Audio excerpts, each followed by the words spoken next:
All right, man. Well, hey, Alex Clemsen, Maryland. How's it going?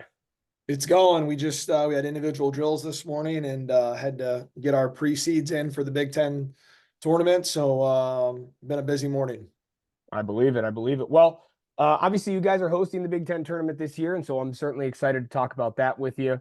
But I always want to go over, a quick recap at this point in the season, on just how the team's been doing and what you've seen. But the last time I saw you compete was senior night against Drexel. It was a really, really good showing from a lot of your guys there. So just, at this point, right? Thoughts on where your team sits headed into Big Tens? I mean, I think as a coach, you always, especially with an individual sport, you're always like, we missed an opportunity there. We could have gotten one more there. Maybe I tend to do that too much. Instead of looking at the ones you do pick up, and feeling really good about those. I think maybe that's just my nature of being greedy. Always, want another one or wish you had one more. Uh, but I think overall, really good. This young group has continued to propel our program forward and they've continued to take steps. You look at Brown and Miller and Smith, and then obviously the younger Miller boy, Cal as well, right? You got the Miller time hat on there. Yeah, I do. Um, that's kind of been our core, right? And they've all continued to take steps forward. And I think that's a testament to them as athletes. And then also I think our staff for putting a good plan together and developing those guys and pouring into those guys. So overall, pretty good. And then we brought Mr. Neville's along pretty well this season. Also, he's battled a couple of little injury things that I wish we weren't battling, but he's done a good job of getting on track and having some good performances down the stretch here as well. So I think overall really, really good. And then you look at Dario Lemus, who we redshirted and will be our 41 pounder next year. He's had a pretty good first year campaign also. So um, I like where our team's at, but I'm just greedy. I just want more. Um, and I know our staff and our kids do too. So that's just Yeah. the goal, more, more, more. Well, it's funny. I've talked to a couple different coaches about this. It's an unforgiving sport, right? I mean, you can walk away from things, and you're never ever walking away from a duel or a tournament or anything completely satisfied, right? Like I can't imagine it's ever happened, right? So with a young team and things like that, I guess what are some of the things that you feel like you can be satisfied with? Maybe satisfied is not the right word, but that Well, you I think I feel that you've touched seen on some it. growth. I mean, I think I touched on it, right? Like just seeing like this young group continue to take steps, Mhm. continuing to climb the rankings and have more complete performances and their development in the room. You're seeing guys' growth, and so I think that's where you have some satisfaction. I also think the job we did from a recruiting standpoint with the class that we signed that's coming in this fall is another really good class, and it's got a little more depth in it than the class with Brown, Smith, and the older Miller, but that maybe doesn't have the high end ranking that some of those kids had. All three of those kids were ranked in the top 50 at some point. I think two of the guys in this incoming class have been ranked in the top 50, but none of them will finish there. We've had a couple guys injured. Makai Neal blew his ACL out right before the season started, right before Super 32, actually. He wrestled at Super 32 with a blown ACL. Oh wow. So, so I do think that class is really good and will help us reload right behind these guys. So, and they're going to be teammates for 2 years, that class and the Mhm. number 8 class. So that's fun to see continued growth there. And then also just like what we've done from like a alumni development, donor retention, fundraising, growth standpoint.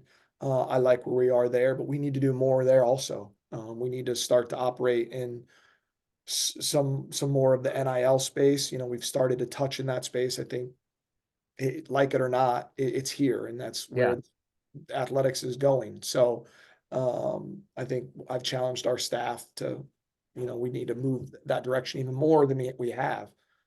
So we'll continue to work on that front also. I think that's, similar to recruiting, fundraising is just a never ending thing. And along with development, those three areas are, if you're not growing those areas, you're falling behind. So whether you're developing your athletes, fundraising for, your resources, or going out and recruiting the future, those three cogs just never stop. They're, Mhm.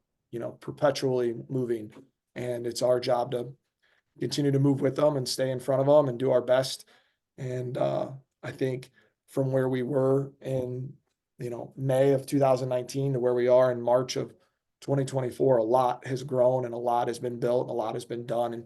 And you can, I think, at times sit back and see that, enjoy that, but that's just not really how I'm wired. And I know that's not how our staff's wired either. That's not how Nick's wired, and any of the guys we have on staff. And I don't think that's how our kids are wired. I mean, Mhm. Jackson Smith wants to win a national championship, and Ethan Miller wants to have a complete performance at the NCAA tournament. And Braxton Brown is, these guys are hungry. So Mhm.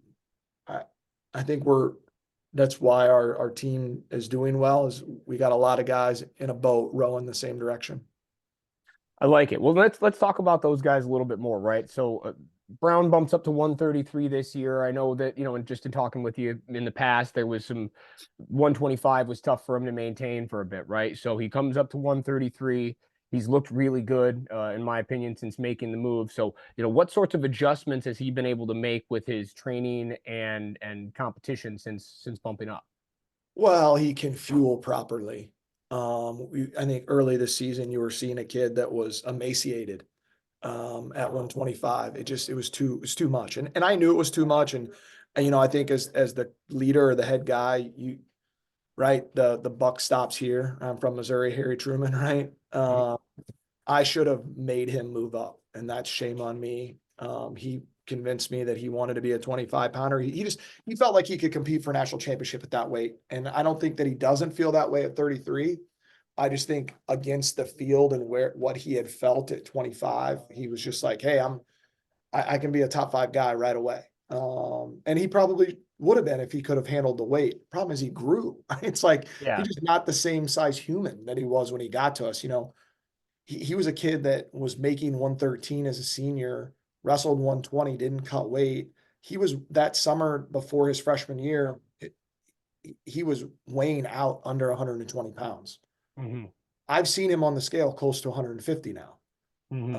He's just grown, and our strength coach does a really good job, and Braxton does a good job of working hard in there. And so he just, between, growing almost 2 inches and putting on, some ham hocks from squatting and cleaning and pulling, and he's just not the same size. And so he just had to go up, and he's plenty strong. That dude, he grabs me even sometimes. He likes to mess with me, and he'll, ambush me from behind, and he starts choking, and you're like, holy cow, this doesn't feel like a 135-pound human. So Hmm. um he's very talented, and he adjusted really quick. And I think we're seeing a better version of him because he's able to train instead of just make weight. He's Right. training.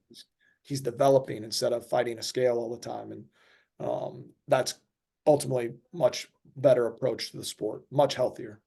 No, for sure. I think you've seen it as he's adjusted throughout the year and the competition and the Big Ten schedule. He's certainly going to be uh, a force at Big Tens here, and I would expect him to make a bit of a run. I wanted to talk Miller time, right? Cal and Ethan Miller, and obviously I'm rocking the hat like you referenced there. Big supporters of theirs, but it's such a cool and unique situation with you guys hosting Big Tens, and then they're both from Missouri when you get to go home essentially in Yeah. one way, shape, or form for NCAA's in Kansas City. So just talk about their excitement for this point in the year. Yeah, I mean, that's why Cal's in the lineup again. I mean, those guys are right now, they're probably both 49 pounders. And so it, Cal being a true freshman last year, I think the thought initially was to redshirt him this year. And then we started looking at, we host, and the Nationals are in Kansas City. And then we have Dario Hmm. coming. Yeah, And we yeah. didn't think Dario was maybe as ready to wrestle in the fall as Cal was. I think Dario is probably farther along right now than Cal was last spring. He's really gotten up to warp speed here as of late. He's jumped a couple levels, and that's been fun to watch, and that's helped Braxton and Cal and Ethan. Um, but we made a decision in the fall that we just thought, hey, what do you think? Can you make the weight again? And if you can, let's do it. And he struggled after the holiday with the weight. I think he's enormous, and he's, long and lean. And so there's not a lot of give there. And if he's not perfect, he feels it off the scale. And I think a couple times he wasn't perfect, and it probably cost him off the scale. And he had to learn a tough lesson there. And he's been really locked in, and his training's been really good. And I anticipate seeing a really good version of Cal at Big Tens. We saw a really good version last year at Hmm. Big Tens, and then he won 2 matches at the Nationals. Obviously, he's a true freshman, and that's hard to do. So I think we'll see a similar Cal Miller, March Miller time maybe was a little better than January Miller time. And Ethan's operating at a super high level right now. Uh, Hmm. really, really high level. His growth over this year, he had a rough Vegas, and there were some things that we were trying to get through to him, that we were trying to help him with, and couldn't quite get him maybe to bite on all of it. And I think he was humbled a little bit in Vegas, and it was probably good for him, because it's really helped his development on the backside of this season. And he's done a tremendous job, and he's fun to watch right now.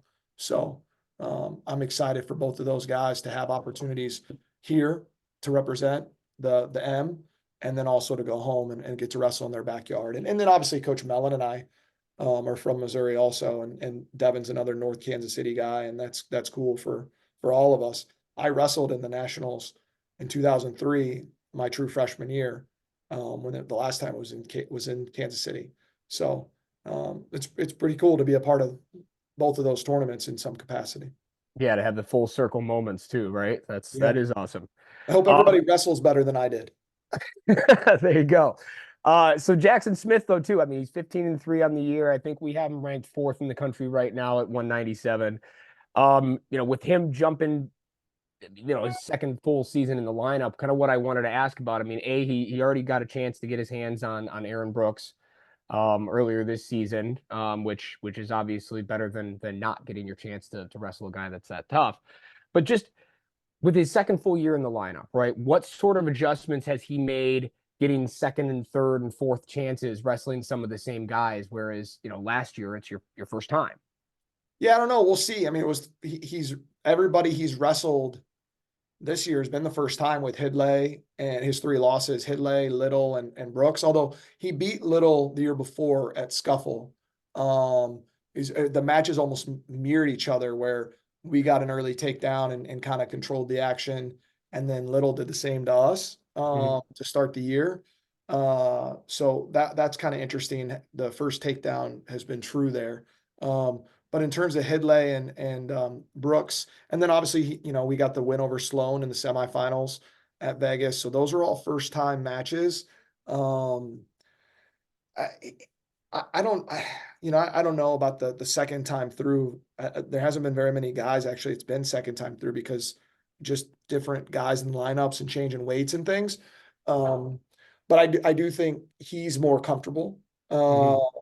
this go around, and he's healthy. I mean, knock on wood, Yeah. right? I mean, Yeah. he was wrestling on one leg last year. I mean, he basically had a broken ankle. I mean, about as bad a high ankle sprain as you can have. Um, I mean, the ligament was completely pulled off the bone, was pulling the bone. It was bad. And credit to how tough he is, and our medical staff, and then our staff, we all kind of came together and put a plan together and got him as healthy as we could, and we did everything we could for him from a rehab standpoint, from a maintenance standpoint, and from a training standpoint, to really get him ready to make a run. And he did. I mean, he was third at the Big Ten, and then was in the round of place, and lost to a guy that's 7 or 8 years out of high school. Shouldn't even have been there, right? If COVID Right. doesn't happen. So um, he really showed a capacity to compete at a really high level and compartmentalize as a young kid, and that's hard to do for young kids. And I think he learned some really good lessons there, and just overall, he's looked really good. And he's had some lulls this year. Been a couple times where I haven't liked the wrestling that I've seen, um, and he's had to kind of face that a little bit. And we've been brutally honest with him. I think we coach our best guys really hard, and Mhm. that's something that accountability is a pillar of our program. And so Jackson's a captain, and he's obviously ranked fourth or fifth in the country. He has to want to be coached hard, and he does, and he responds well to it. And we're seeing I think a pretty good version of himself right now too. And I'm excited for him and I'm excited for our program. He's the kind of the flag bearer right now. He's the standard and he fully embraces that and welcomes that. And so I think if Jackson Smith is on and he's healthy, he's a tough out for anybody. I mean, you look at his performances, right?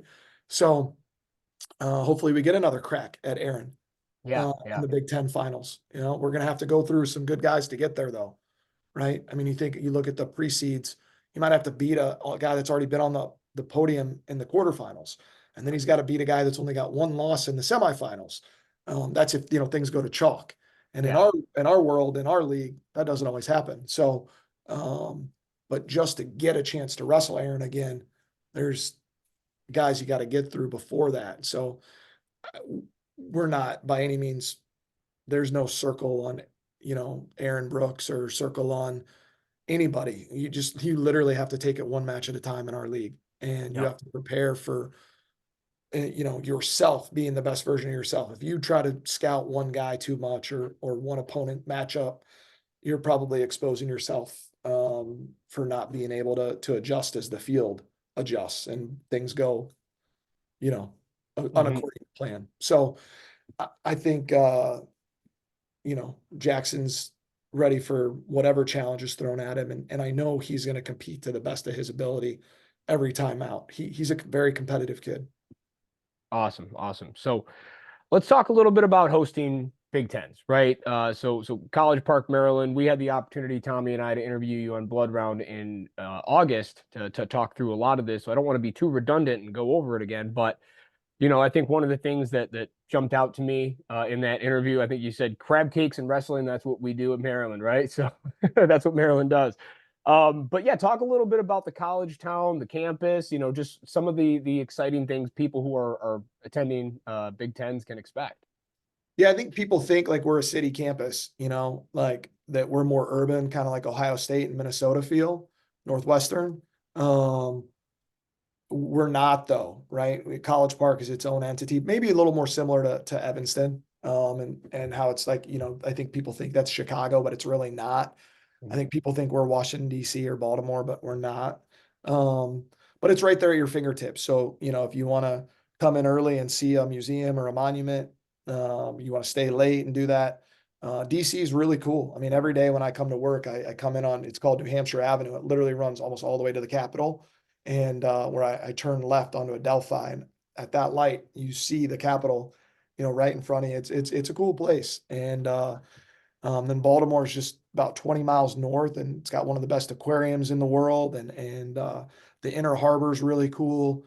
Obviously seafood, and DC is known for all the food trucks, and then in College Park, obviously the tournament's going to be going on, and campus is beautiful and really well manicured. It was built in the late 1800s, middle to late 1800s, and so you got the red brick architecture, and now the recent buildings have been kind of the red brick with the glass facade, kind of mixing the old with the new. It's a cool place, and I would say check out. If you want a good steak, get to Grill Marks. If you want a good breakfast, go to Board and Brew, and you want a good coffee, go to Vigilante. And all these things are within walking distance of the Xfinity Center. So people will find that there's some good options really, really close. And Scott Van Pelt always says go to Bentley's, right? So Saturday night, maybe go to Bentley's. But you've been warned. I don't go to Bentley's. Fair enough. Fair enough. Unless Scott Van Pelt takes me, and then I'll go. There you go. Exactly. Um, One of the other things you talked about in the interview we did previously was just the experience of the event crew, right? And the Yeah, whole setup, and everybody's used to putting on big events and hosting national level for sure. things there. So just talk a little bit about what people can expect from the Yeah, I venues. think since joining the league, we've won the second or third most conference championships in the Big Ten in that time period from like a total sports perspective. So we host lots of championships, whether it's first round, second rounds, championship games. We host a lot of NCAA first and second rounds with, field hockey and lacrosse, both on the men's and women's side, women's basketball. So our people here are used to putting on a championship and running big events. I do think Big Ten wrestling is a whole nother animal with our championship and how great that is. And our people, I think, are really getting a sense for that. We have over 12,000 tickets sold to every uh, session so far, and I think we're approaching 14 for the finals.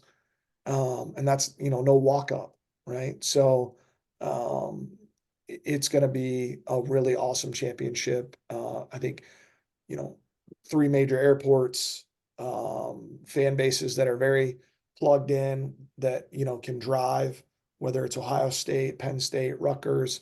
The people in the DMV and around the state of Maryland are really excited. I think we're going to have a really good showing of fans also.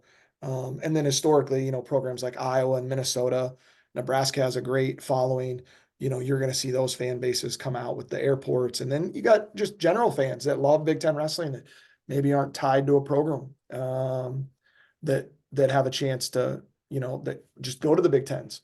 And then I think from the greater region, people that maybe aren't Big Ten normal fans, but with the championship being in this region, they're going to drive in, and that's why you're seeing the uh, the ticket sales that you've seen, and we'll probably have an electric atmosphere, and our people are used to having Friday night football games on Big Ten with 80,000 people and sold out basketball games and NCAA first rounders and conference championships. I think between the demand and the excitement on the fan side and the experience and the desire to put on a good event, I think we have an opportunity to really showcase wrestling in a really cool way, and I'm excited for that.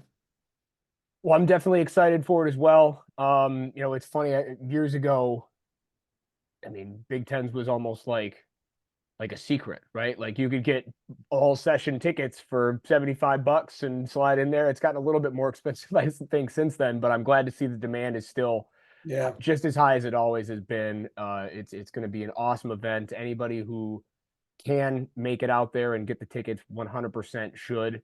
But yeah, man, I'm excited to see how it goes, and certainly excited to watch your guys compete at the highest level. Yeah, I appreciate it. I know it's something we've talked about all year as a program, just having the opportunity to wrestle in your home gym and in a packed house, and it's something that I've really, you know, gotten in front of with our kids, and made it a thing where it's like, hey, we just talked about it. It's now it's here. So it's not like all of a sudden, oh geez, the Big Tens is in our backyard. It's like, well, yeah, we were talking about it, and shoot, we were talking about it as soon as last year got over. Our kids were excited for that, and our staff, and I think everybody in this building is excited for the championship. And I know I know it's going to be a great event. I feel like I was talking to our video guy, Josh Clayton, the other day, and I said, "Hey man, how do you feel about the setup and everything that's going on?" And he started out, he's like, "Well, Alex, actually, and I was like, when somebody starts like that, you get a little nervous. You're like, where's he going with this?" And then all of a sudden he's like, I feel amazing about it. And he started like, he got so jazzed up, and he gets his laptop out and his notes, and we're in the hallway, and he's got things spread out everywhere. And that's the excitement. People, I think, have done a good job of understanding what Big Ten wrestling is, and I think our staff and our sport administrator, senior associate AD Mark Sherburne, together we've kind of done a good job of painting a picture of what Big Ten wrestling is and what this championship is. And I know our people here are excited to feel that and see that and experience it also. So I think just given all the factors, it can be a really, really great event, and I'm excited for our program for that. Awesome, man. Well, I hope you come away with it or from it satisfied, to the highest extent that you can be. And yeah, man, really appreciate the time today.